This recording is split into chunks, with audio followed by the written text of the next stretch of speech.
નવરાત્રીને લઈ આયોજકો માટે મોટા સમાચાર છે। નવરાત્રીના આયોજન માટે ફાયર એનઓસી જરૂર જોશે। મ્યુનિસિપલ કોર્પોરેશન દ્વારા એક એસઓપી જાહેર કરવામાં આવી છે। નવરાત્રીના આયોજકોએ 32 મુદ્દાઓનું પાલન કરવું પડશે। આયોજન સ્થળે ઓછામાં ઓછા 2 ઇમરજન્સી એક્ઝિટ પણ રાખવા પડશે।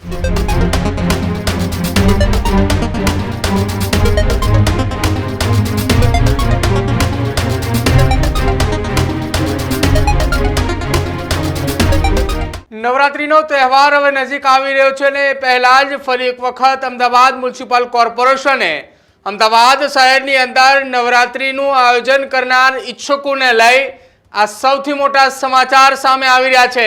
નવરાત્રી આયોજક દ્વારા કોઈ પણ જગ્યા ઉપર મંડપ, પંડાલ કે ટ્રેમ્પી સ્ટ્રક્ચરનું જે સ્ટેજ બનાવે છે, જે આયોજન કરે છે, તેને લઈને આ સૌથી મોટા સમાચાર। નવરાત્રીને લઈ આયોજકો માટે મોટા સમાચાર છે।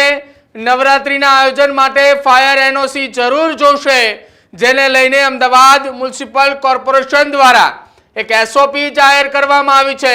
ફાયર સેફટીની એસઓપી જાહેર કરતાની સાથે જ ફાયર સેફટી અંગેનું સર્ટિફિકેટ મેળવવા માટે જે નવરાત્રીના આયોજકો છે તેમને ઓનલાઈન અરજી કરવી પડશે।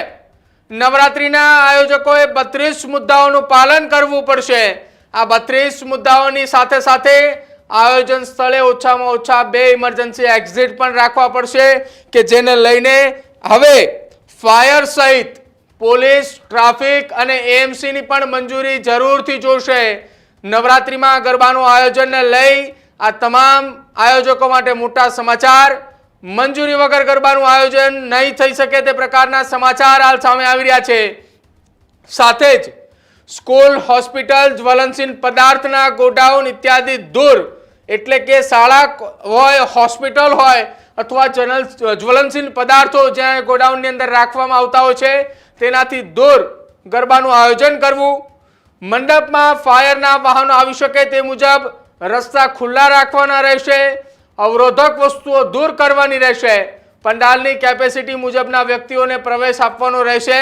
વ્યક્તિ દીઠ ઓછામાં ઓછા 1 સ્ક્વેર મીટરની જગ્યા રહે તે મુજબ પ્રવેશ આપવાનો રહેશે। નવરાત્રીના પંડાલમાં ફિક્સ પાર્ટીશન કરવાનું નહીં। ઇમરજન્સીના સમયે વ્યક્તિઓ સહેલાઈથી નીકળી શકે પ્રકારનું એક્ઝિટ તરફ જઈ શકે એ મુજબ રસ્તાઓ ખુલ્લા રાખવાના। નવરાત્રી આયોજક દ્વારા ઓછામાં ઓછા 2 ઇમરજન્સી એક્ઝિટ રાખવાના રહેશે અને જે પરસ્પર વિરુદ્ધ દિશામાં હોવા જોઈએ, ગેટની સામેના ભાગે 5 મીટર ખુલ્લું હોય એ પ્રકારનો ભાગ એ રાખવાનો પડશે। નવરાત્રી આયોજક દ્વારા સિટિંગ વ્યવસ્થા, બહાર નીકળવાનો રસ્તો, આ તમામે જગ્યાઓ યોગ્ય વ્યવસ્થાને ગોઠવવી પડશે। ત્યારબાદ સિટિંગ વ્યવસ્થામાં સીટની 10 રો અને 10 બેઠક પછી પેસેજ આપવામાં આવવો હોવો જોઈએ, જેની પહોળાઈ ઓછામાં ઓછી 1.5 મીટર। નવરાત્રી આયોજક દ્વારા કોઈ પણ મંડપ, કોઈ પણ પ્રકારની ભઠ્ઠી, electronic substation, electric transformer, electric high tension line કે રેલવે લાઇનથી દૂર રાખવાના રહેશે। જ્યારે 2 સ્ટ્રક્ચર વચ્ચે 2 મીટરથી વધુ એ અંતર એ રાખવું નહીં અને સાથે જ સંચાલકો દ્વારા ધાર્મિક હેતુ માટે કરવામાં આવતા હવન, નાના હવન કુંડનો ઉપયોગ કરવામાં આવે। પૂરતી ફાયર સેફટી અને સુવિધાઓ ઉપલબ્ધ કરવાની છે અને સાથે જ જગ્યાની છત ઉપર એટલે એ સાઇઝ એ 6 સેન્ટીમીટર કરતાં ઓછી ન હોવી જોઈએ। આ તમામ એ નિયમો અમદાવાદ મ્યુનિસિપલ કોર્પોરેશન દ્વારા જાહેર કરવામાં આવેલી એસઓપીની અંદર ઉલ્લેખ કરવામાં આવ્યો છે। સાથે જ કોઈ પણ સ્ટ્રક્ચરની અંદર કોઈ પણ પ્રકારના સ્ટોલ બનાવવાના રહેશે નહીં તથા સ્ટ્રક્ચરના સ્ટેજની નજીક કે સ્ટેજના નીચેના ભાગમાં આગ લાગે તેવા કોઈ પણ પ્રકારના ધન કે પ્રવાહી પદાર્થનો સંગ્રહ કરવો નહીં। નવરાત્રી આયોજન દ્વારા પંડાલ દ્વારા દૈનિક કેટલા વ્યક્તિઓ, ખેલૈયાઓ, દર્શકો પ્રવેશ કરે છે તેનો સંપૂર્ણપણે દસ્તાવેજી રેકોર્ડ રાખવાનો રહેશે। આયોજકો દ્વારા ડિજિટલ જનરેટર સ્ટેજ અને અન્ય પંડાલથી દૂરના અંતરે રાખવાનું રહેશે। સંચાલકો દ્વારા મંડપમાં માતાજીની મૂર્તિ પાસે રાખવામાં આવતા દીવા નીચે રેતનો બેઝ એ અચૂક રાખવાનો રહેશે। આ તમામ એ આખી ઘટનાને લઈ એક એસઓપી બનાવવામાં આવ્યા છે। ઓછામાં ઓછા 1 સ્વયંસેવક રાઉન્ડ ધ ક્લોક ઉપલબ્ધ રાખવાના રહેશે। સંચાલકો દ્વારા આવા પંડાલ કે પંડાલની બહાર ફાયર ક્રેકર્સ કે રસોઈ બનાવવાની સામગ્રી, એલપીજી ગેસ, ધૂમ્રપાનના સાધનો એ તમામ અહીંયાથી દૂર રાખવાના રહેશે। આ તમામ નિયમોનું પાલન કરવું પણ રહેશે. સાથે જ જે જગ્યા ઉપર નવરાત્રિનું આયોજન થઈ રહ્યું છે ત્યાં ફાયર વિભાગને જાણ કરી સ્ટેન્ડ ટુ બાય ફાયરના વાહનો પણ ત્યાં ઉપલબ્ધ રાખવામાં આવવા જોઈએ. આ પ્રકારની વાત પણ એસઓપીની અંદર ઉલ્લેખ કરાયો છે. એટલે કે 32 જેટલા મુદ્દાઓનું પાલન કરવાનું રહેશે. જે પણ ગરબાનું આયોજન કરે છે એ ગરબા આયોજકો માટે આ સૌથી મોટા સમાચાર છે.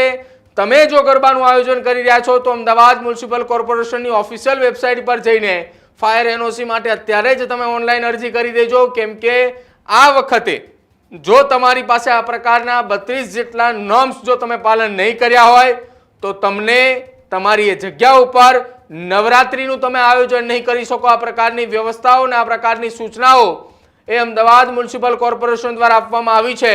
ત્યારે હવે જોવાનું રહેશે કે આવનારા સમયની અંદર અમદાવાદ મ્યુનિસિપલ કોર્પોરેશનની ફાયર સેફટી વિભાગ પાસેથી કેટલી અરજીઓ એ ઓનલાઈન તમને મળે છે, કેટલા લોકો અમદાવાદની અંદર નવરાત્રિનું આયોજન કરે છે અને જે પણ વ્યક્તિઓએ નવરાત્રિના આયોજનને લઈને ફાયર સેફટીની પરમિશન નથી લીધી તો તેમની સામે કયા પ્રકારની કાર્યવાહી કરવામાં આવે છે એ પણ જોવું રહેશે. કેમ કે આટલા 32 જેટલા નોર્મ્સ અમદાવાદ કોર્પોરેશન દ્વારા બહાર પાડવામાં આવ્યા છે. ત્યારે અંતિમ ઘડીએ અમદાવાદ કોર્પોરેશન અને ફાયર વિભાગ એ સાંઠગાંઠથી કેટલા લોકોએ તેમના આશીર્વાદથી અમદાવાદમાં નવરાત્રિ ચલાવે છે એ પણ જોવું રહેશે.